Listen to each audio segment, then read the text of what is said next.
आलोचना प्रसंग चतुर्थ खंड। बातें करते करते श्री श्री ठाकुर का 1 मिनट। हाँ, बातें करते करते श्री श्री ठाकुर को खांसी आ गई। खांसते खांसते चेहरा लाल हो गया।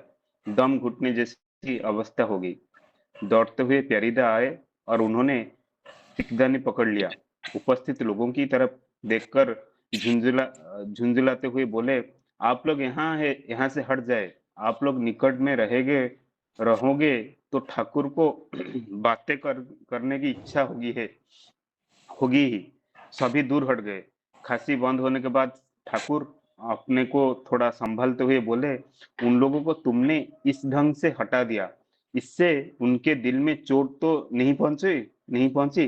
कितनी दूर से कितना आग्रह से आ रहे हैं प्यारीदा। चोट ही लगेगी तो क्या होगा? आपके स्वास्थ्य से बढ़कर तो और कुछ नहीं है। श्री श्री ठाकुर, तुम ऐसी रूखी बातें क्यों करते हो? उन लोग की भी तो देखोगे। मेरी और जिस तरह देखना है, उन लोग की और भी उसी तरह देखना है। अन्यथा मेरी ओर देखने नहीं होगा। मूल बात है, मधुर भाव से बातें करना सिखा नहीं। मनुष्य को व्यथा दे सकते हो, किंतु अ, व्यथित प्राण में शांत की प्रलय नहीं चढ़ा पाते हो। तुम लोग में जो मेरे साथ रहते हो, उनमें से कोई व्यक्ति यदि व्यर्थ में रूढ़ व्यवहार करे तो उन्हें देखकर मेरे दिल में ऐसी भावना होगी कि वे मेरे निकट रहते हुए भी अपने जगत पर खाम ख्याल के साथ है। मेरे जगत के साथ उनका कोई संपर्क नहीं है। इसीलिए कहा जाता है, से यार लालन एक खाने रहे, माझ लक्ष्य योजन फंक। अर्थात वे और लाल एक ही जगह रहते हैं, पर अनेक बीच में है लाखों योजन की दूरी। उन हाँ, ये अच्छा बात है, अनेक बीच में ये लाखों योजन की दूरी। इसके बाद श्री श्री ठाकुर मातृ मंदिर के बीच वाले कमरे में आराम करने आए। जय गुरु। छोटा सा प्रसंग है, बहुत बढ़िया प्रसंग है।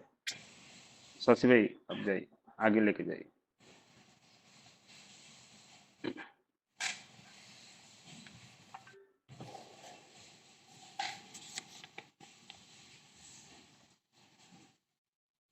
जय गुरु। आज विषय वस्तु बहुत छोटा रखे हैं। आगे का डेट चेंज हो रहा था और उसमें मिक्स हो रहा था, इसलिए सब्जेक्ट छोटा सा विषय वस्तु पढ़ के आज का जो दिनांक का यहीं पे ख़त्म हो रहा था, तो इसीलिए छोटा विषय वस्तु रखे हैं। यहाँ पर एक होता है जे बहुत लोग को ये व्यवहारिक ज्ञान नहीं रहता है, जे इष्ट इष्ट को और आचार्य को कैसे उनका उनको कैसे खुशी करना होता है। ये एक्चुअली एक प्रैक्टिकल का बात है और इसमें यहाँ पर एक बहुत सुंदर विषय वस्तु दिया गया है। जैसे ठाकुर जी को काशी आ रहा है, तबीयत ठीक नहीं है और ठाकुर जी का स्वभाव जो था, ठाकुर जी लोक प्रेमी थे। जब भी कुछ लोग आते थे, ठाकुर जी का जितना भी अस्वस्थ रहे, ठाकुर जी प्रयास करते थे बातें करने के लिए। तो ये तो पुरुषोत्तम का लीला है।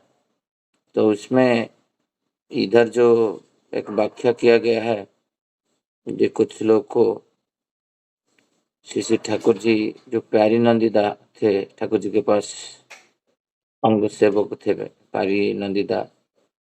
तो यहाँ पर उन जो लोग बैठे थे ठाकुर जी के पास, और ठाकुर वो दौड़ के आए हैं और ठाकुर जी का ये बातें मैंने काशी वगैरह देख के सबको बोले, तुम दूर हट जाओ, और नहीं तो ठाकुर जी का जो काशी बंद नहीं हो रहा है और उसमें वो बाध्य होके आपसे बातें करेंगे और जिसके दौरान और भी स्वास्थ्य खराब होगा। इसी संबंध में लिखा गया है। तो ये शरीर सुस्त असुस्त को लेके कभी मनुष्य नहीं दिखता है जो मेरा प्रिय परम किसमें खुशी होंगे। कल एक विषय वस्तु उर्जना में पढ़ रहा था, यही अक्टूबर महीने में उर्जना में, उसमें एक प्रीति रंजन दत्त है, वो ठाकुर जी का समय का 1956 का बातें वहाँ पर लिखे। स्कूल करियर में जो बच्चे स्कूल से निकलते थे, वो कभी शॉर्टकट करने के लिए जो उसमें ठाकुर बंगला होके जाते थे, और जो पेड़ का जो पत्ता है समर का सीजन में, वो पेड़ का पत्ते के ऊपर जो पैर रखने जो साउंड होता है, वो साउंड में श्री ठाकुर उठ जाएंगे कि नहीं, वो भी इतना कॉन्शियस होके पैर रखते थे। और कुछ समय के बाद देखा गया जे वो साउंड भी ठाकुर जी पकड़ लिए, और उस टाइम में यही प्यारी नंदिता जो जिसका नाम इधर लिखा हुआ है, वो थे उधर। उनको बोला गया जाके देखो कौन बच्चा है। वहां पर वो एक घटना बोले जिसमें श्री ठाकुर जी का समय के तपोवन विद्यालय में किसी अकारण कारण उनको एक शिक्षक मारे थे, और इतना मारे थे जो इनका सर पे सूजन आ गया था, गाल पे और सर पे सब जगह में आ रहा है, और रो के आ रहे हैं बिना कारण मार खा के। जब ठाकुर जी ये सब बातें उनके सुने, और ठाकुर जी बोले आज से तुमको शिक्षक मारेंगे नहीं, कि शिक्षक जो शिक्षक आपको मारे हैं वो क्लास में टोटल मारेंगे नहीं। और उनको एक छतरी दिए और एक कुछ पैसा दिए। वो पहले जमाने में जब छात्र जाते थे तपोवन विद्यालय, उस टाइम में चप्पल नहीं पहनते थे, सबके पास इतना पैसा नहीं होता था, और श्री ठाकुर तब चप्पल और वो छतरी दिए। और वो देखा गया तो उनका टीचर वो घर जाने से पहले आके वो बैठे और छात्रों को क्षमा भिक्षा कर रहे हैं, जो मुझे पता चला जो आप ये सब काम नहीं किए हो और मैं अकारण आपको मारा। और शिक्षक भी रो रहे हैं और छात्र भी रो रहे हैं। तो ये सब्जेक्ट के बाहर जा रहा था, बट श्री ठाकुर जी को जो प्रीति प्रेम कैसे किया जाए वो पैर रखता था।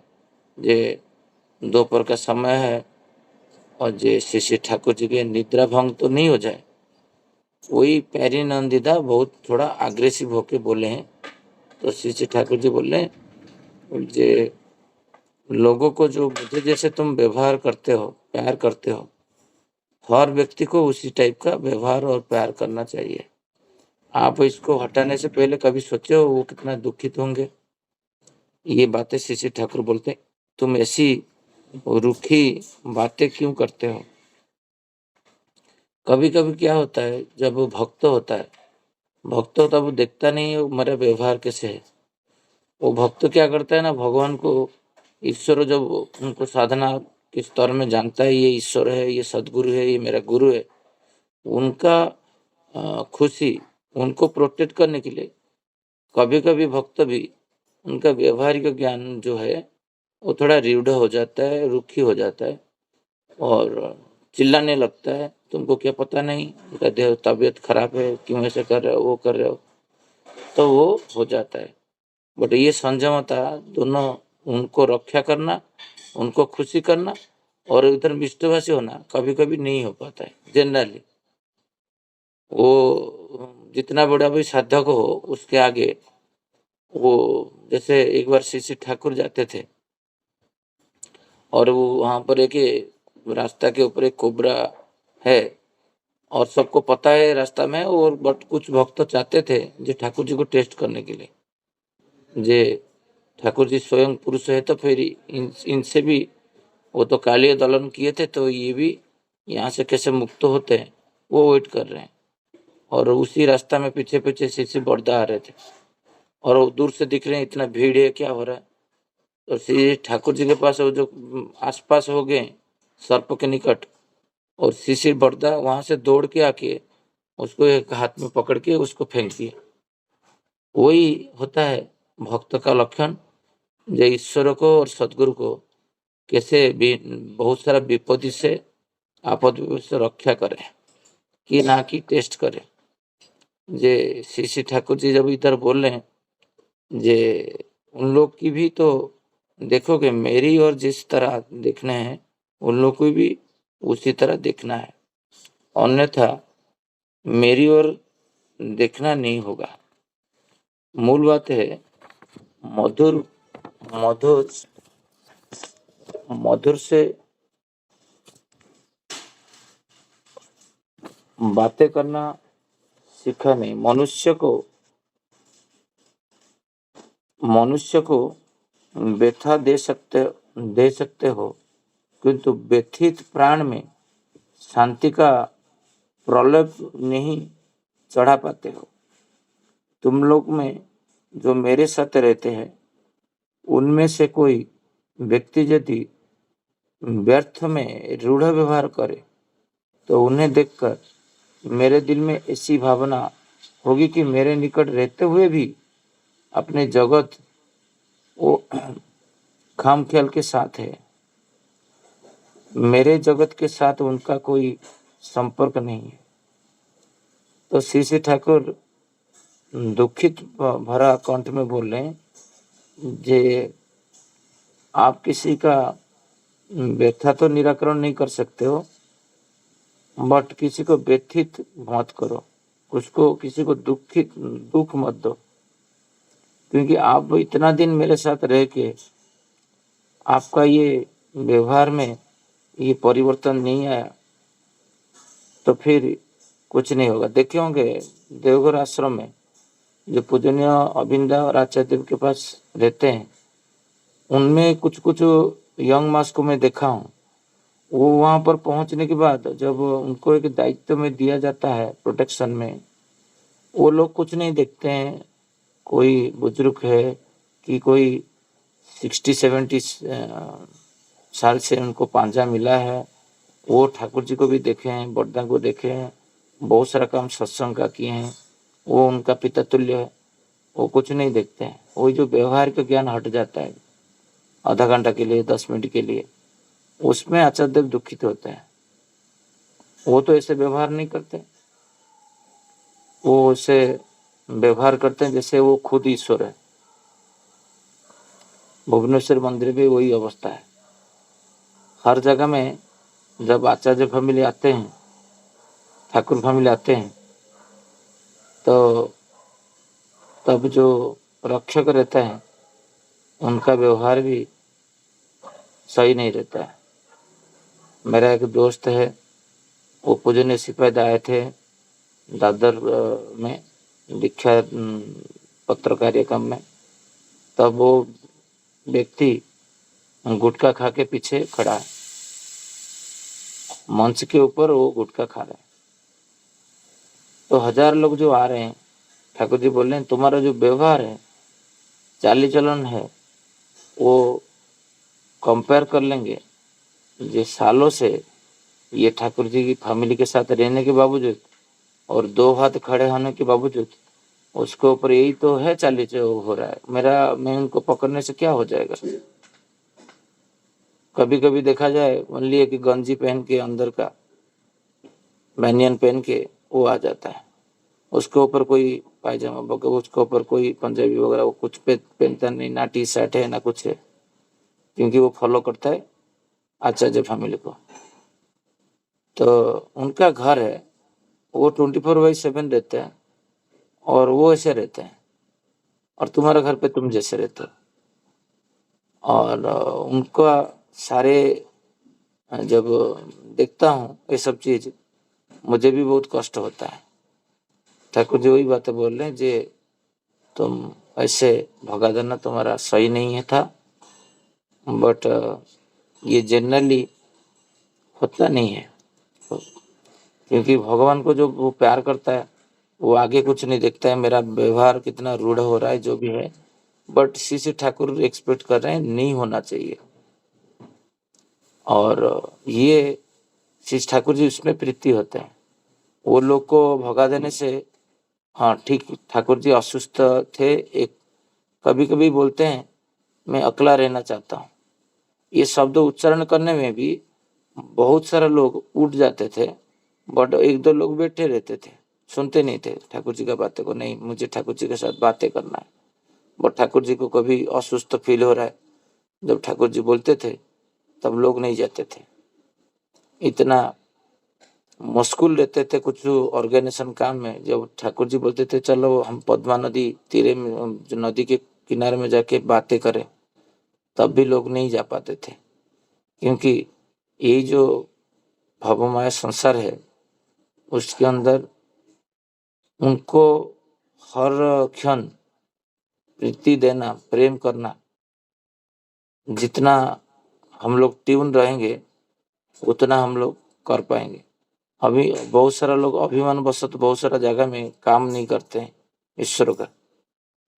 मेरे को प्रैक्टिकल एक्सपीरियंस जब आया, मैं देखा जे उनको उनका मुखी एकमुखी होके रहना, एकानुरक्ति जो अनुरक्ति होके रहना, कृतज्ञ होके रहना, वो डेली प्रैक्टिस नहीं होगा तो कभी कभी हम इतना विमुख हो जाएंगे और हमको पता नहीं होगा जो हम बहुत दूर ठाकुर जी से चले गए।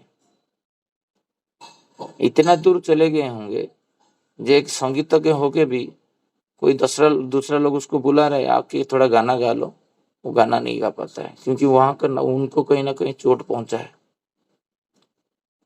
वो जो चाहते थे उनको वो जब नहीं होता है तो अभिमान मार के उस दिन वो बड़ा बड़ा प्रोग्राम में भी गाना नहीं गाते हैं।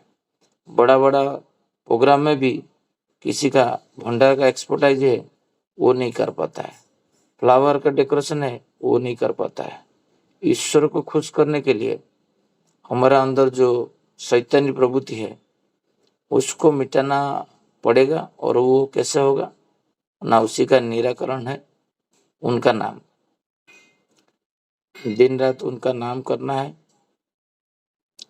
मेडिटेशन जैसे प्रोसेस में बोले हैं, सुबह और शाम को थोड़ा बहुत मेडिटेशन करना है, और उनका जो नीति नियम दिए हैं वो जितना ट्यून होके करेंगे तब हमारा व्यवहार क्षेत्र में परिवर्तन आएगा, नहीं तो आना मुश्किल है।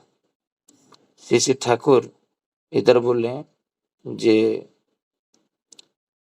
से एक इसीलिए कहा जाता है से आर लालन खान एक खाने राय माझे लक्ष्य जोजन फांक, अर्थात वो और लाल एक फकीर एक ही जगह रहते हैं पर उनके बीच में ही लाख जोजन की दूरी रहते हैं।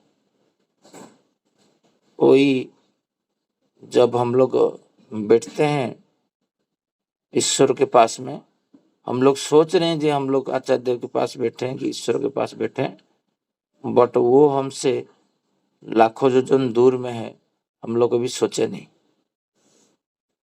क्योंकि उनका जो इच्छा है, उनका इच्छा को जब तक मैं पूर्ण नहीं करूंगा, जैसे श्री श्री आचार्य देव बोलते थे, बांकुड़ा से एक कर्मी आए हैं ऋतिक दादा, कुछ उपजना केंद्र का, उपजना केंद्र नहीं, केंद्र जो है केंद्र मंदिर विहार जो होता है उसका कुछ कंस्ट्रक्शन वर्क का बातें करने के लिए आए हैं, निवेदन करने के लिए। और उसमें श्री श्री आचार्य देव जो बातें कर रहे थे और उसमें लास्ट को बोल रहे जे दुखित होके, क्योंकि वो जो कर्मी है ऋतिक है, वो उनको जब नामधन के बारे में पूछा गया तो वो करते नहीं थे, और वही दुखित भरा कंठ में बोल रहे, उनको अनुभव कैसे करोगे। प्रतिष्ठान तो केंद्र मंदिर विहार तो इंफ्रास्ट्रक्चर पत्थर का मंदिर बना दिए, और पत्थर का मूर्ति ही रहेगा, वो जीवंत तब होगी जब तुम उनको नामधन करोगे, अनुभव करोगे। उन जब अनुभव करोगे फिर तुम्हारा अंदर एक भावना आएगा जो मैं उनका हूँ और उनके हिसाब से चलूं। और वही बातें श्री ठाकुर जी बोलते हैं जे तुम लोग मुझे दूसरे को जैसे व्यवहार कर रहे हो, मुझे जैसे व्यवहार कर रहे हो दूसरे को भी ऐसे करो। कल हम लोग टॉपिक में पढ़े थे जे श्री ठाकुर जी 5-7 पॉइंट जो दिए थे, बहुत बहुत बड़ा पॉइंट। कल जो विचारधारा था, कल जो विषय वस्तु जो ज्वाइन नहीं किए थे, उसको एक बार पढ़िए और उसका यूट्यूब में मैं पोस्ट किया हूँ कल, उसको भी सुनिए। पूरा जीवन का दीक्षा मैंने पालन का पूरा विस्तृत विवरण श्री ठाकुर जी कल बोले थे कैसे चलना है। 4-5 बातें था, मैं करके रखूंगा, फिर अदर भाई लोग सब हैं वो आलोचना करेंगे। श्री ठाकुर जी कल बोले थे जे मनुष्य का जीवन में खाली सिर्फ गपशप करने से नहीं होगा। ऐसे 1000 साल हम लोग तात्विक बातें करेंगे तो कुछ होने वाला नहीं है। श्री ठाकुर जी बोलते हैं आलोचना करने के साथ उसका समाधानी सूत्र निकालना पड़ेगा और उसमें झांप दे के काम करना पड़ेगा। सेकंड बात बोल रहे हैं जितना भी सर्वप्रथम है दूसरे की ठीक करने की बात नहीं सोचना है, प्रस्तुत अपने को ठीक बनाने रखने का बात सोचना है। तो वो विकास भाई ऐसा नहीं किया, मुझे वादा किया था, वो आया नहीं, तो आपके पास उनको कर्म के माध्यम के द्वारा प्रति व्यक्ति को जानना है। श्री बड़दा बोल रहे हैं प्रत्येक लोग को आपको टैगिंग करना है, कौन व्यक्ति कैसा है। पुत्र का 3 बेटा है तो पिता का 3 बेटा है और 2 बेटी है, तो पिता को पता है कौन बेटा के द्वारा कौन सा काम कराएगा, कौन क्या खाना पसंद करता है। जो पनीर खाना पसंद करता है उसको पनीर देता है माँ, जो मशरूम खाना चाहता है वो उसको मशरूम देता है। तो मनुष्य को जान के उसको ऊपर भरोसा करना चाहिए, विश्वास करना चाहिए और उसी परिमाण में उसको दायित्व देना चाहिए। जो तुमको डुबा देगा बीच में, आपको पता है आप 10 काम दिए हो जीवन में और 10 बार वो फेल्यूर हुआ है, तो उसको सपोर्टिंग में डालिए, उसको नहीं देना है, ऐसा कुछ नहीं है। इसलिए श्री ठाकुर बोलते हैं खुद को सुधारने के लिए। तो कभी वो सोचा है कि मैं मनुष्य को जान नहीं पाया, वो दूसरे को दोष देता है, दूसरे का दोष देख के दुष्ट भी होता है। इसलिए श्री ठाकुर जी बोल रहे हैं जितना भी वाणी वाक्य है श्री ठाकुर जी का व्यक्ति निर्माण के लिए और व्यक्ति खुद के लिए। कल मैं परसों में आलोचना वही बातें कर रहा था। प्रार्थना के टाइम में बेटा नहीं उठाया कि पत्नी नहीं उठाए, कुछ कहीं नहीं करना है, हर किसी व्यक्ति के हिसाब से करना है, एवरीथिंग इंडिविजुअल। तो फिर परिवार एक सदस्य तो नॉर्मल लोग जैसे है, परिवार भी ऐसे ही है। तो जो भी कुछ करना है, मैं मेरा परिवेश में कितना कर पाया हूँ। मैं बोल रहा हूँ शशि भाई ये से हुआ था, ये पल्लवा में ये हुआ वो हुआ, नहीं, मैं मेरा परिवेश में करता हूँ। पल्लवा में जैसे हुआ था, फिर उसमें जो उसको बोला हूँ करने के लिए उसी को मैं रेक्टिफाई करूंगा। देखो कितना बड़ा परिवेश हो जाएगा। वही मुझे एक कर्मी ऋतिक दादा बोले मैं तो बहुत साल से शशिकांदा 4-5 साल से सोचा हूँ, बट आज तक हिम्मत नहीं किया हूँ करने के लिए वो कैंपस में। आप तो चेन्नई से आए, बट एक हिम्मत लिया, 100 लोग जुड़ के तो किए, सब लोग मिलके, बट कोई इनिशिएटर तो होना चाहिए। अभी वो जो भी कुछ करना है सोचना माइंड में आता है, वो खुद के लिए अप्लाई करिए। तो श्री ठाकुर कल और एक बात रखे थे जजन जजन इष्टभूति एवं इष्टभूति को जो कर रहे हैं उसको बहुत निष्ठापूर्ण भाव से करना है। एक यज्ञ है तो यज्ञ को जैसे करना चाहिए उसी हिसाब से करना है, वो सारे स्वतोनुज्ञा का, और उसको प्रैक्टिस में लाना है। मैं अभी किसी कारण से भयंकर रूप से क्रोधित हो गया था घर पे, कल ना परसों। तो मेरा एक ही सेंटेंस में मेरा वाइफ पत्नी बोले थे आप सुबह आज अक्रोधी बोले थे कि नहीं बोले थे? तो मैं फटाक से शांत हो गया और एक जगह में बैठा। जो भी है, घर पे बहुत समस्या रहता है और वो सब होता है, बट वही एक शब्द में मैं अक्रोधी आज सुबह में श्री ठाकुर जी को कंडीशनली बोला हूँ, मैं अक्रोधी हूँ, आप मुझे ग्रहण करिए और मेरा प्रणाम लीजिए। फिर इष्टभूति के लिए प्रस्तुति होता हूँ। ये गुण सब नहीं रहेगा, इष्टभूति ग्रहण नहीं होता है, वो भी जानना चाहिए, क्योंकि इतना माइन्यूटली बोलेंगे तो कोई इष्टभूति करेगा नहीं कल। इष्टभूति करने के लिए शुद्धिकरण चाहिए, शारीरिक, मानसिक, आध्यात्मिक। इतना सहज व्यापार नहीं है। ठाकुर जी इतना जोर क्यों इष्टभूति के प्रति है? मतलब जो जो गुण आप बोल रहे हो, जिस दिन तुम दुखी हो और दुखी भरा में तुम इष्टभूति कर रहे हो, और इधर बोल रहे हो मैं परमानंद हूँ, कंडीशनल कर रहे हो और मुझे बोल रहे हो मैं परमानंद हूँ, मुझे ग्रहण करिए, बट आप नहीं हो। इसके मतलब उनके साथ छलना हो रहा है, अकपट कर रहे हो, सिंसियर नहीं हो आप। तो श्री ठाकुर बोले जजन जजन इष्टभूति सिंसियरली करने के लिए। जजन के अंदर नामधन आता है, प्रार्थना आता है, स्वाध्याय आता है, सेवा आता है, दूसरे का जीवन को वर्धना करने का प्रेरणा आपको देना है, वाक्य के द्वारा, सेवा के द्वारा, आपका व्यवहार के द्वारा। तो ये सब चीज श्री ठाकुर कल बोल रहे हैं, जो दूसरे को बड़ा करके खुद बड़ा होने के लिए। ये भी बातें रखे ठाकुर। और बोलते हैं अन्य को बचाए निजे बचना। और लास्ट को बोले थे जो धर्म दान सबसे बड़ा श्रेष्ठ दान है, और ये ऋतिक लोग ये सब काम करते हैं, बट प्रत्येक व्यक्ति धर्म दान कर सकता है, बट दान कौन कर सकता है? जिसके पास संचय रहता है, अर्थ जिसके पास रहता है वो अर्थ दान करेगा। जिसके पास कुछ सामान है, वो उसका चावल है तो चावल दे सकता है।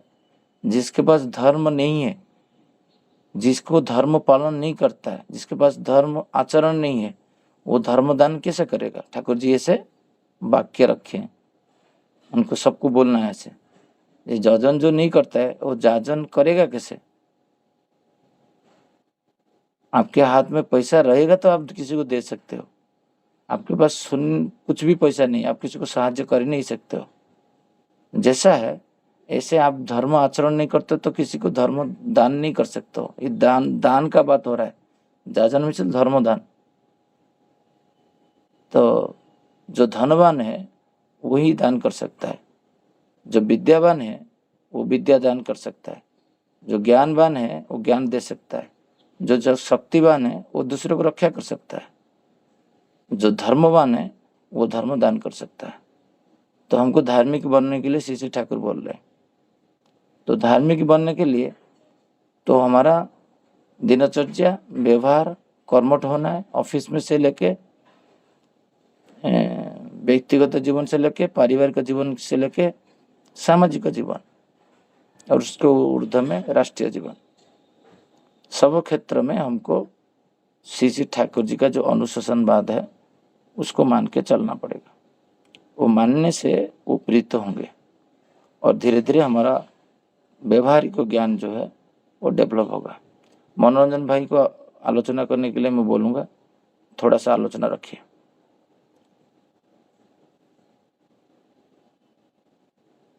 जय गुरु भाई।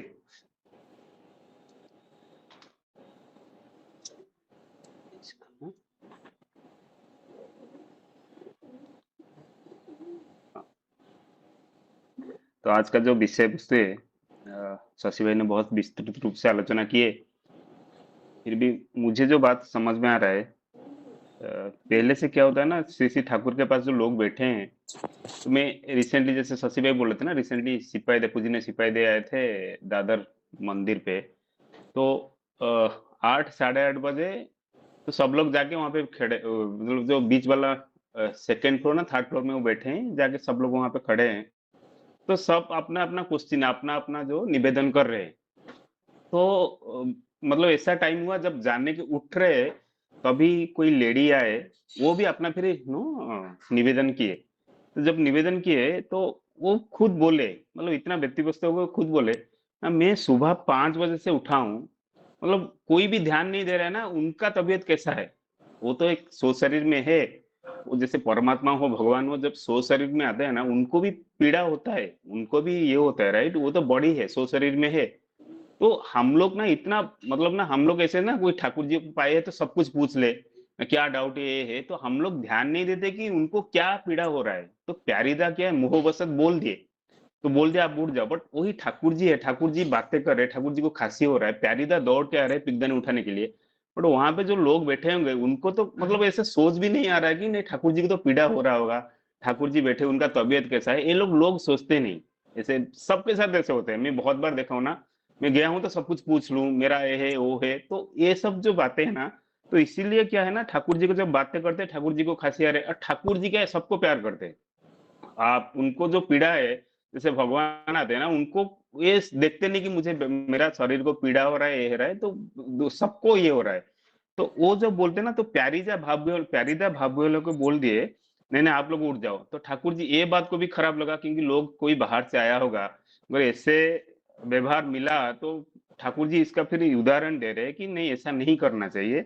ठाकुर जी क्या बोल रहे, तुम ऐसी रूखी बात क्यों कर रहे हो, मतलब ऐसे बात नहीं करना चाहिए, बट प्यारीदा का एंगल से सोचिए, प्यारीदा इसलिए करे कि ठाकुर जी का तबीयत खराब है, और वहां पे लोग बार बार उनको क्वेश्चन कर रहे हैं, उनको खांसी होकर लाल पड़ जा रहा है शरीर, मतलब इतना खराब सिचुएशन में है, फिर भी लोग मानते नहीं, इसलिए प्यारीदा बोले कि तुम उड़ जाओ। ठाकुर जी क्या बोले ना, तुम ऐसी रूखी बात क्यों करते हो, उन लोगों को भी तो देखोगे, मतलब कुल सबको लेके चलना है। देखिए एक एक बैलेंसिंग होता है, जैसे प्यारीदा को जैसे बोध आया ना, हम लोग को भी, जैसे हम लोग अगर जाते हैं ना, तो हमको देखना चाहिए वो, हम ठाकुर परिवार से जब मिलते हैं वो लोग क्या सिचुएशन में है, मतलब उसी तरफ से थोड़ा सा देख के, मतलब हाँ क्वेश्चन पूछना भी जरूरी है, ये नहीं है फिर बाद में आके पूछना है, ये सब नहीं देखते हैं, मतलब हम हमारा फायदा के लिए ना, जो सही लगता है हम लोग को इसी बात कर लेते हैं। तो यही चीज बोल रहे हैं, बट ठाकुर जी दोनों तरफ से बैलेंसिंग कर रहे हैं कि प्यारीदा तुम ऐसे नहीं करना चाहिए, तुम दोनों तरफ को देखोगे, उन लोग को भी देखोगे, मेरी और जिस तरह से देखना है उन लोग की और भी उसी तरह से देखना है। तो ठाकुर जी क्या बोले ना, देखिए सारा लोगों का एनर्जी लेवल सही नहीं है, सारा लोगों का मतलब ना देखने का नजरिया भी सही नहीं है, मतलब प्यारीदा को बोल सकते हैं कि तुम ऐसे करो ऐसे करो, अगर उन लोगों को ऐसी बात, मतलब सब लोगों को ऐसी बात आप समझा नहीं सकते हो, सब लोग को उसी बात को कैसे पॉजिटिवली, कोई लोग नेगेटिवली लेंगे, जैसे शशि भाई बोल रहे थे ना, सो लोगों का ना एक बोध होता है, आप अच्छी बात किसी को बोलो, वो कोई कोई इसको अच्छी तरह से ग्रहण करेगा, नहीं तो कोई कोई नेगेटिव में ग्रहण कर लेगा, जो नेगेटिव में ग्रहण कर लेगा वो फिर नेगेटिव पे चला जाएगा आश्रम से, जो चीज के लिए आया था, उसका जो जीवन सुधारने के लिए आया था वो नहीं हो पाएगा। इसीलिए ठाकुर जी क्या बोल रहे हैं प्यारीदा को, तुम ऐसी रूखी बात मत करो, उन लोगों को भी देखोगे, मेरी और जिस तरह से देखना है, सबको तरह उसी तरह से देखना है, अन्यथा मेरी और देखना नहीं होगा। ठाकुर जी बोले कि अगर मेरे और अच्छी तरह से देखते हो, दूसरे लोगों की तरफ थोड़ा बुरा नजर में देखोगे ना, तो ये भी मेरी और देखना बुरी नजर से जैसे हो जाएगा, मतलब ये फायदेमंद हो जाएगा, आत्म सृष्टि हो जाएगा। मतलब ठाकुर जी क्या है ना, ठाकुर जी की अगर से सारा दुनिया ही एक ही है, मतलब जो जो आत्मा जीव में है, वो आत्मा मनुष्य में है, वो आत्मा जड़ में है, सब में वही आत्मा है। जब सब में वही आत्मा है तो सबकी तरह से भाव भी उसी तरह से होना चाहिए। पर क्या क्या लोग ना ये सब सोच नहीं पाते, धीरे धीरे क्या होता है ना, तो थोड़ा सा जैसे मैं ठाकुर जी की, जैसे ठाकुर जी को इतना प्यार करते थे, इतना प्रेम करते थे, वो स्वयं भगवान है, तो कभी कभी ना ठाकुर जी को थोड़ा पीड़ा हुआ तो वो संभाल नहीं पाते, जब संभाल नहीं पाते ना, उनको बचाने के लिए फिर रुखी व्यवहार हो जाता है। तो ठाकुर जी यही समझा रहे, तुम मेरे और जैसी तरह से देखते हो, दूसरे लोगों की तरह भी उसी तरह से देखना। दोनों, एक तो ये प्यारीदा को बोल दिया, बट आज जनरल, जैसे जनरल पब्लिक, अगर मैं भी मेरे हिसाब से सोचूं, अगर मैं ठाकुर फैमिली को मिलने जा रहा हूँ, किसी नो श्री आचार्य देव और श्री सिपाहीदा किसी से भी मिलता हूँ ना, मैं दादर में फील क्या हूँ, हम लोग यही ये नहीं सोचते हैं कि वो भी आदमी सौ शरीर में है, उनका भी बॉडी है, उनको वो खुद बोले मैं 5 बजे से उठा हूं, कोई सोच नहीं रहा है कि मेरा हालत कैसा है, आप क्वेश्चन पूछते जा रहे हो, क्वेश्चन पूछते जा रहे हो, मतलब ये आया क्यों उनका मन में, तो ये मन में आया इसलिए कि ये जो बाहर का जो लोग है यहाँ पे चारों तरफ खड़े हैं, उनको बोध नहीं हो रहा है, और ठीक है सिपाही दे आया है, मेरा निवेदन है, मैं पूछ लू ये पूछ लू, मतलब क्या क्या सोच के पूछ लेते हैं। तो यही चीज है, दोनों तरफ से देखना है। उसके बाद क्या बोले ना, अन्यथा मेरी ओर देखना नहीं होगा, मूल बात है मधुर भाव से बातें करना सीखा नहीं। ठाकुर जी उनको फिर प्यारीदा को समझा रहे कि मधुर बात से बातें करना सीखा नहीं, मतलब ऐसा नहीं कि प्यारीदा को मधुर बातें नहीं आता है, प्यारीदा बढ़िया से बात करते, प्यारीदा तो डॉक्टर थे, वो ठाकुर जी का डॉक्टर थे वो। पर वो क्या होता है ना, जब ठाकुर जी को कष्ट होता है ना, जैसे मेरा कोई अपना को कष्ट होगा, फिर वो आदमी सह नहीं पाता है, क्योंकि वो लोगों को जो सामने बैठा है उन लोगों का बोध नहीं कि मैं क्या कर रही, तो इसीलिए वो थोड़ा गुस्सा हो गया उनके ऊपर। तो ठाकुर जी यही समझा रहे कि तुम ऐसा मत करो, तुम अगर मेरे से प्यार करते हो तो दूसरे लोगों से भी उसी भाव से प्यार करो। उसके बाद क्या बोले, मनुष्य को व्यथा दे सकते हो किंतु व्यथित प्राण के शांति का प्रलेप नहीं चढ़ा पाते हो। तुम लोग में जो मेरे साथ रहते हैं उनमें से कोई व्यक्ति यदि व्यर्थ से रूढ़ व्यवहार करे तो उन्हें देखकर मेरे दिल में ऐसी भावना होगी कि वे मेरे निकट रहते हुए भी अपना जगत में खाम ख्याल के साथ है। मतलब ना ठाकुर जी यही समझा रहे कि तुम लोग जो जो मेरे साथ रहते हो, तो ठाकुर जी का साथ जो जो गण थे, वो तो जैसे देवता गण थे, केष्टदास समझ लीजिए, प्यारीदास समझ लीजिए, प्रफुल्लदास, खुद व्यासदेव थे। जैसे कृष्ण जी का भगवत गीता, कृष्ण का सारा जो पुराण व्यासदेव ने ही लिखा है, प्रफुल्लदा ऐसे ही है, एक एक डॉट, एक एक पॉइंट, मतलब वो ऐसे ही, मतलब माहौल कैसा है हम लोग को यहीं पे बैठ के भी ये इमेजिन कर सकते हैं कि कैसे माहौल होगा। मतलब इतना बढ़िया से आलोचना प्रसंग में सारा चीज लिखे हैं। तो इसी से ठाकुर जी का यही बोध है कि तुम लोग जो भी ठाकुर जी के साथ रहते हो, तो उन लोग का व्यवहार कैसा होना चाहिए, वो आप लोग कैसे दूसरों के साथ व्यवहार करोगे। अगर आप लोग दूसरे के साथ व्यर्थ में, मतलब अननेसेसरी किसी के साथ रूड व्यवहार करते हो, तो मुझे ठाकुर जी को अच्छा नहीं लगता है ये सारा चीज। ठाकुर जी यही बोले कि तुम लोग मेरे साथ जो रहते हो, व्यर्थ में रूड व्यवहार कर रहे, तो उन्हें देखकर मेरे दिल में ऐसी भावना होगी कि मेरे निकट रहते हुए भी अपना जगत खाम ख्याल के साथ है। मतलब वो ठाकुर जी यही बोले कि तुम लोग समझा रहे कि तुम लोग अगर मेरे निकट में रह के अगर ऐसे रहोगे, व्यर्थ में किसी का ऊपर गुस्सा हो गए, ये लेकिन व्यर्थ का नहीं था, फिर भी ठाकुर जी उनको समझा रहे कि व्यर्थ में अगर किसी के साथ ऊपर गुस्सा हो रहे हो, तो मेरे ऐसे लगे कि मेरे साथ रहते हुए भी आप लोग अपना ख्याम ख्याल में रहते हो, मतलब अपना दुनिया में रहते हो। फिर एक आधा बढ़िया सा श्लोक बोले, मेरे जगत के साथ उनका कोई संपर्क नहीं है, इसीलिए कहा जाता है, से और लालन एक खाने रहे, माझो लक्ष्य योजन फंक। अर्थात बे और लाल, मतलब ठाकुर जी एक छोटा सा एक ये दे रहे कि मैं और लाल, लाल एक फकीर है, दोनों एक ही जगह रहते हैं।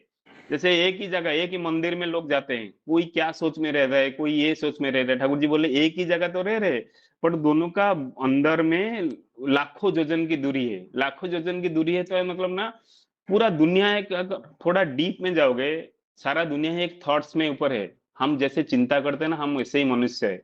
तो चिंता कैसे होता है आपको, मतलब चिंता होता है खुद के लिए चिंता, परिवार के लिए चिंता, आप हर चीज का ना, जैसे ऑटोमेशन करते हैं ना, कंप्यूटर में कुछ फीडिंग होता है तो कंप्यूटर जैसे काम करते हैं ना, तो हमारा चाली चलन आप जो अगर डीपली स्टडी करोगे, थॉट्स के हिसाब से चलते हैं। मैं कैसे बोलता हूँ, क्या करूंगा, तो मेरा पहले एक थॉट्स आता है। वो थॉट्स शुद्धिकरण के लिए मेरे को ठाकुर जी को मैं पकड़ा हूँ। ठाकुर जी का जो जजन जजन इष्टभूति वही है, वही मेरे को जो डायरेक्शन मिलेगा ना दिमाग में, वो डायरेक्शन अगर सही में मिलता है तो आदमी सही काम कर सकता है। जो आदमी अगर गलत काम करता है, कोई मर्डर करता है, कोई गलत काम करता है, उसको डायरेक्शन थॉट्स में गलत मिलता है, तो उसी से जो गलत काम कर लेता है। बट वो सुधारने के लिए ऐसा नहीं कि कहीं पे बाजार में मिल जाता है, कि कहीं पे दिख लिया बिक गया मैं खरीद के पी लूं, ऐसा तो कोई नहीं है जड़ी बूटी। तो सुधारने के लिए मेरे को, थॉट्स को सुधारने के लिए, मेरा चिंता को सुधारने के लिए मैं भगवान का शरणापन्न होना पड़ेगा। तो भगवान का जब शरणापन्न होना पड़ेगा, भगवान का शरणापन्न के लिए कुछ विधान दिया हुआ है, जैसे शशि भाई बोल रहे हैं अभी, कल का प्रसंग पूरा था विधान के ऊपर। जो विधान को अगर मैं मान के चलूंगा, तो उसी हिसाब से मेरा चिंता का शुद्धिकरण हो जाएगा। जब चिंता का शुद्धिकरण होगा, तो फिर मैं ठाकुर जी को सही से जान लूंगा, ठाकुर जी का रास्ता में चल पाऊंगा। नहीं तो फिर क्या होगा ना, ठाकुर जी जैसे बोल रहे ना, एक ही जगह, तो एक ही मंदिर में जा रहे हो, बदलापुर में जाओ, ये जाओ, मंदिर में तो जा रहा है, बट चिंता और कहीं चल रहा है, तो एक ही जगह रह के भी लाखों योजन दूर है, मतलब लाल फकीर और मेरे बीच में। वही आज का विषय वस्तु था। 7:40 हो गया। शशि भाई और कोई गुरु भाई कुछ बोलना चाहते तो बोल सकते। जय गुरु।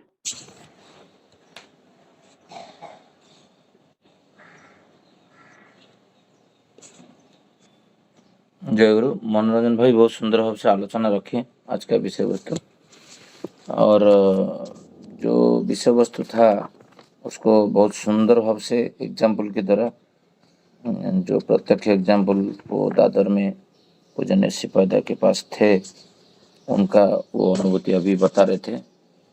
हम लोग सारे लोग तो है, थोड़ा एक चीज़ से बोल के मैं फिर रखूँगा याद। अभी देवघर बहुत सारे लोग जाएंगे कि ठाकुर फैमिली कहीं पे भी दर्शन के लिए आप जाते हो, एक ध्यान अच्छे से रखना वो जब भी चल के जाते हैं तो तब प्रणाम कभी मत करना। वो रास्ता पे जा रहे हैं, उनको तुम बाधा दे रहे हो। तो कभी भी चल के जा रहे हैं, सपोज आचार्य मंडप से उनका घर पे जा रहे हैं सीढ़ी होके, बहुत लोग मैं देखा हूँ, इवन ऋतिक लोग को भी देखा हूँ, वो प्रणाम कर लेते हैं।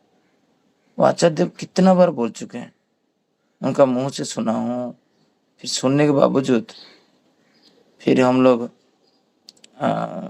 मानते नहीं नियम कानून।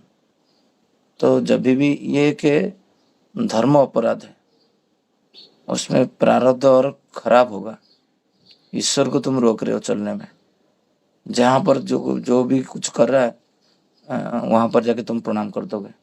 प्रणाम का एक अवस्था है, वो बैठते हैं, वो मेडिटेशन कर रहे हो, तुम साइड में प्रणाम उनको कर रहे हो, वो प्रणाम होता है। कोई प्रणाम करता है उसके आगे भी नहीं चलना चाहिए। जो बादलापुर मंदिर में मैं जाता हूँ, बहुत सारे लोग को देखता हूँ, ये व्यवहार के ज्ञान भी नहीं रखते हैं। मेरे बेटा को मैं पकड़ के रखा था हाथ में इस बार। कोई प्रणाम कर रहा है उसके आगे आप नहीं जाना, क्योंकि आप ठाकुर और उस आत्मा के बीच में आप आ गए। आप उसका भाव बोल रहा है मेरे को कैंसर है, ये ठाकुर मेरा ये पीड़ा लाघव करिए, ये मन के करके वो प्रणाम कर रहा है। मैं एक एग्जाम्पल दे रहा हूँ। और आप क्या कर रहे हो, उसका बीच में जाके बाधक सृष्टि कर रहे हो।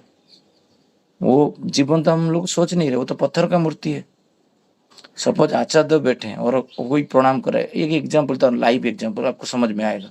आचार्य देव बैठे हैं देवघर में और आप प्रणाम कर रहे हो, और उसी बीच आपका और आचार्य देव के बीच में कोई बीच में खड़ा हो जाए तो आचार्य देव को कैसे लगेगा और आपको कैसे लगेगा? सेम अवस्था होता है पत्थर का मूर्ति के साथ मध्य। हम लोग सोचते हैं ठाकुर जी की पत्थर मूर्ति है, वो तो प्रणाम कर रहा है, वो जीवंत नहीं है हम सोचते। तो कभी प्रणाम का दोनों के बीच में नहीं आने का। ये कर्मी भी गलती कर बैठते हैं, क्योंकि बहुत सारे लोग को पता नहीं होता है, बोध भी नहीं आता है। ये सब चीज जानना चाहिए, नहीं जानेंगे बहुत दिक्कत होता है। वो जो बैठते हैं उनके सामने बैठ के ध्यान नहीं मत करना है। वो बैठ के बातें कर रहे हैं और आप ध्यान कर रहे हो, इसका मतलब आप इनको इग्नोर कर रहे हो। लास्ट टाइम हम लोग जब गए थे 2023 में, आचार्य देव का हमको पूरा 300 लोग को बिठा के एक 1 घंटा का कुछ बातें रखे थे, बहुत सारा बातें। बट उसी में आगे कोई बैठ के ध्यान कर रहा है 2 हाथ दूर। तो आचार्य देव मुंह खोल के बोले, जो घर पे हम लोग नामधन नहीं करते हैं और मेरे पास आते हैं जब ना, मुझे दिखाते हैं मैं नामधन कर रहा हूँ। ईश्वर को कुछ लोग बता रहे हैं मैं आपका भक्त हूँ, देखो मैं किसे नामधन कर रहा हूँ, वो सब अहंकार है। तो ये सब नजर में रखना चाहिए। सपोज वो कुछ आपको बोलना चाहते हैं, जे उधर जाके थोड़ा वो चप्पल ठीक कर दो, कि उधर जाके वो पत्ता पड़ा है ठीक कर दो, कि उसको बुला लो। तो आप तो आंख बंद करके बैठे हो, उनका निर्देश आपको पता कैसे चलेगा? इसलिए उनके पास जब जाते हो कॉन्शियस स्टेज में रहना है, अवचेतन में नहीं रहना है। आंख बंद करने से तो कुछ परिवेश में क्या हो रहा है किसी को पता नहीं चलेगा। इसलिए जब कीर्तन कोई करता है, भजन कोई गाता है, वो आचार्य को देख के गाना गाता है। आचार्य बोलते हैं आंख में जे ये लास्ट स्टांजा ड्रॉप करो, क्योंकि टाइम हो रहा है। ऋतिक में खुद था, ऋतिक कॉन्फ्रेंस टाइम हो रहा है और उसको रिपीट करने के लिए मना किए। वो शायद ऋतिक थे, मैं नाम भूल गया, आश्रम कर्मी थे, वो लास्ट स्टांजा ड्रॉप किए क्योंकि मुझे पूरा कीर्तन पता था। तो ये होता है ट्यून होना। हम उनके साथ उनको प्रीति करने के लिए नहीं करने, हमको अच्छा लग रहा है हम करते जाएंगे। तो जब भी प्रणाम निवेदन करना है, प्रणाम ग्रहण करने की अवस्था में करो, जब वो प्रणाम ले रहे हैं, वो प्रस्तुत हैं। नहीं तो उनको बाधा सृष्टि करना, उनके मन में कष्ट देना, और वो फिर दिक्कत होता है।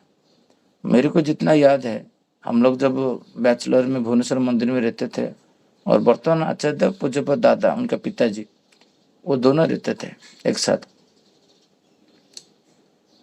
तब कंटिन्यूस 4 दिन 5 दिन प्रणाम नहीं होता था, और आचार्य मंडप से हार्डली 80 मीटर होगा वो जो जहाँ पर बैठते थे, बहुत कम डिस्टेंस है, माने छोटा परिवेश है।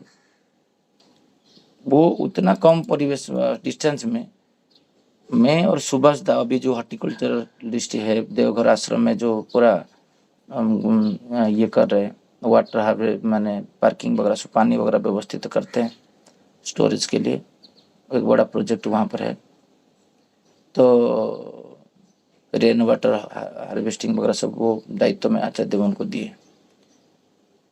5 दिन तक हम दोनों प्रणाम आचार्य प्रणाम नहीं होता था, और मेरा अंदर नया नया 99 में दीक्षा और 2001-2 का बात कर रहा हूँ, बहुत कष्ट होता था। ये क्या मैं आचार्य देव को थोड़ा प्रणाम नहीं करता था, हजार लोग आके प्रणाम करते थे, बड़े इतना बिजी शेड्यूल था। उनका ड्रेस इस्त्री करना, उनका बाकी बहुत सारा काम करना, रूम साफ करना, बेडशीट साफ करना, बाथरूम साफ करना, बहुत सारा काम था आचार्य मंडप में। हम रवि भाई, मैं, सुभाष था और एक बंदा था, 4 लोग करते थे।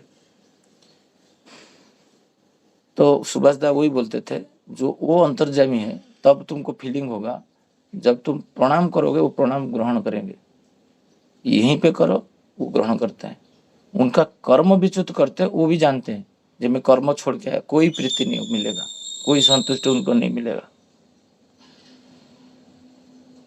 तो ऐसे मैं सीखा था वहाँ पर, और मैं जाता नहीं था प्रणाम करने के लिए आचार्य देव के पास। वहाँ से प्रेरणा मुझे मिला था आश्रम कर्मी सुभाष दास से। तो बहुत सारा जगह में निवेदन लोग नहीं करते हैं क्योंकि उनको कष्ट होगा, और निवेदन नहीं करने से क्या होता है, वो सब कुछ फिर बोल के चले जाते हैं। आपका निवेदन भी जो था पॉइंट है वो बोल, किसी को अनुभूति में आता होगा, मेरे तो है। आप जो निवेदन करने वाले वो दूसरे को बोल देंगे, आचार्य देव आपका निवेदन भी पूर्ण हो जाएगा। जो आप सोच रहे हो जो पूछने के लिए, खाली धैर्य रखो। बहुत जो तुमको आत्मोन्नयन में साहाय्य करेगा, जीवन वर्धन में साहाय्य करेगा, ईश्वर प्राप्ति में साहाय्य करेगा, उसी टाइप का निवेदन करो, वो खुश होंगे। दादा मैं ये एरिया में इष्टकर्म में ये इतना लोग है, मैं कैसे उनके पास पहुंचूं, मैं ऐसे जाजन कैसे कर पाऊं। ये हो गया ईश्वर का पथ में चलने के बाद निवेदन। वो उनको आनंद लगेगा बोलने में। पेट खराब है तो डॉक्टर के पास जाके खा सकता हूँ, हर चीज में छोटा सा कुछ है जाके बोलता हूँ, हर चीज छोटा छोटा चीज जो मैं कर सकता हूँ उनको काम में। उस दिन जैसे बोल रहा था हम लोग क्या खाना बनाएंगे, वो पूछेंगे तो हम प्रस्तुत नहीं है।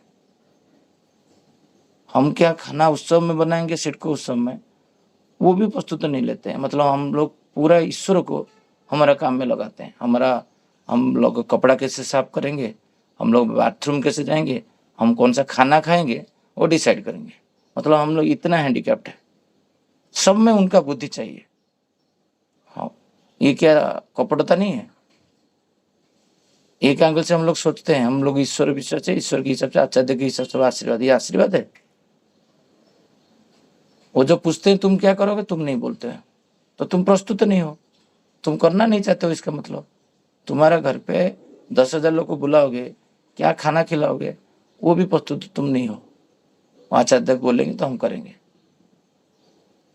वो प्लस माइनस एडिशन कर सकते हैं, और जब वो देखेंगे संतान खुद पारंगत है तो और कुछ 2 टैक्स देंगे आपको ज्यादा।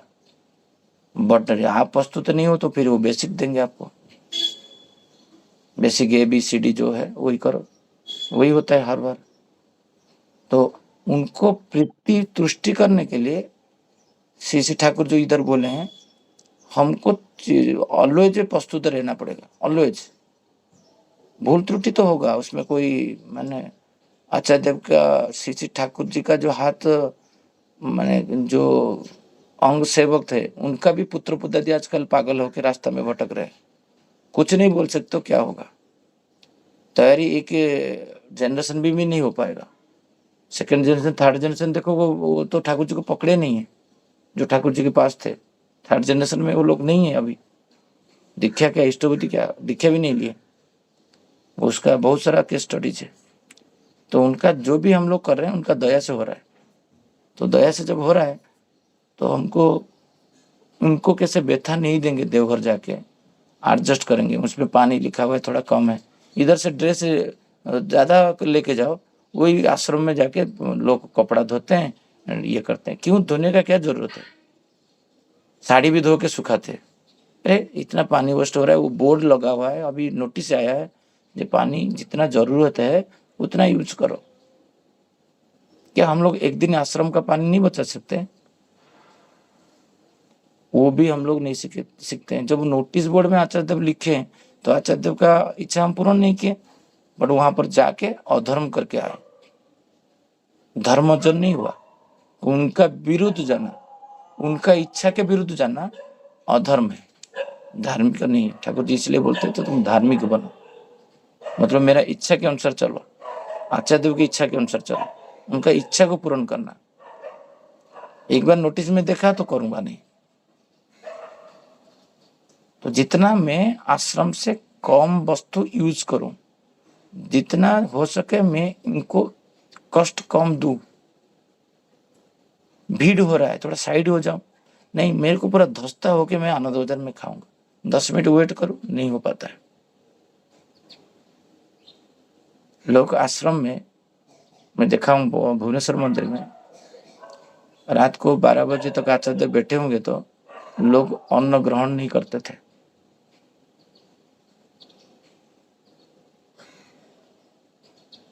तो वो अंतर्जामी है जी, मैं यहाँ पर बैठा हूँ, लोग खाने के लिए चले गए सब। तो मैं मेरा दोस्त लोग को देखा हूँ आचार्य देव के साथ बैठे होंगे, आचार्य देव जाने के बाद आनंद बाजार रहेगा तो खाते हैं, नहीं तो उपवास हो जाते हैं पानी पी के आश्रम में। संग किसका करने के लिए जा रहे हैं? उनका। बड़ा पाव खाने के लिए देवघर नहीं जा रहे। तो ये जो बोध है, और वहां पर जाके कष्ट सहना, कष्ट दुख में रह के आना है। वहां पर जाते हैं तो उनको आनंदित करने के लिए, ना कि खुद आनंदित होने के लिए। उनको प्रीति देने के लिए जा रहे हैं हम लोग। वो खुश होंगे, मैं क्या सेवा करके आ सकता हूँ आश्रम में। तो ये जो बातें श्री ठाकुर इधर रखे हैं, ये चरित्र में करके जब आप थोड़ा सा किसी को बोलोगे, तो मेरे पास केस स्टडीज था इसलिए मैं बोला। 5 दिन तक मैं प्रणाम नहीं किया था सुभाष भाई के साथ। कितना दूर है आप देखे होंगे, नाटो मंडप एंड श्री पड़दा जो रूम में रहते थे, 1 मिनट भी नहीं है, आधा 30 सेकंड लगता है पहुंचने में। और दिखता हूं दूर से, इतना भीड़ है और इधर काम है। तो उनको कैसे प्यार करना है, दूर रह के सब कुछ वो देखते हैं, एवरीथिंग। आप जब 30 मिनट नाम ध्यान करते हो, डेली थालकुड़ी पत्ता खाते हो, मम्मी पापा को प्रणाम करते हो, प्रार्थना करते हो, उनके सामने जाओगे तो देखेंगे हाँ ये मेरा चुना हुआ संतान आ गया। और ये सब नहीं रहेगा, विकृति चिंता रहेगा, तो फिर आप उसके पास रह के भी लाखों जोजन दूर रहोगे। आपको लगेगा मैं आचार्य देव के पास आ गया हूँ, कसमिन नहीं। क्योंकि उनका इच्छा, उनका मेंटल स्टेट, उनका सब कुछ है, और आपका जो है वो आपका एक जगत अलग है। आपका जगत शैतान जगत में हो, आप प्रभुतिमुखी चलन में, उनका इष्ट पथ में वो लोग है। तो वो दूर, बहुत दूर है, करोड़ों योजन दूर है। और ठाकुर जी यहाँ पर बोले, तो उनका निकटतर होने के लिए उनका इच्छा को पूर्ण करना है। जजन जजन इष्टपति। खुद परिवार किया नहीं किया उससे तुम्हारा कोई जायज नहीं, समाज किया नहीं किया उसमें कोई जायज नहीं। ठाकुर जी इसलिए बोले खुद करना है। इतना बोल के मेरा आलोचना को मैं यहीं पे विराम देता हूँ। मधु कुमारी माँ को आज मैं पढ़ने के लिए बोला था, नेक्स्ट टाइम आपका लेके पढ़ने के लिए जे मुझे थोड़ा व्हाट्सएप में सहमति देना पड़ेगी कि नहीं, वो अच्छा रहेगा। तो रोटेशन करेंगे तो थोड़ा अच्छा रहता है, सबको सुजग मिलना चाहिए पढ़ने का, जाजन करने का। तो एक दिन मंडल दा भी पढ़ेंगे तो अच्छा रहेगा, दीपक दा वो भी पढ़ते थे, तो हफ्ता में एक बार वो पढ़ेंगे तो अच्छा लगेगा। जय गुरु सबको।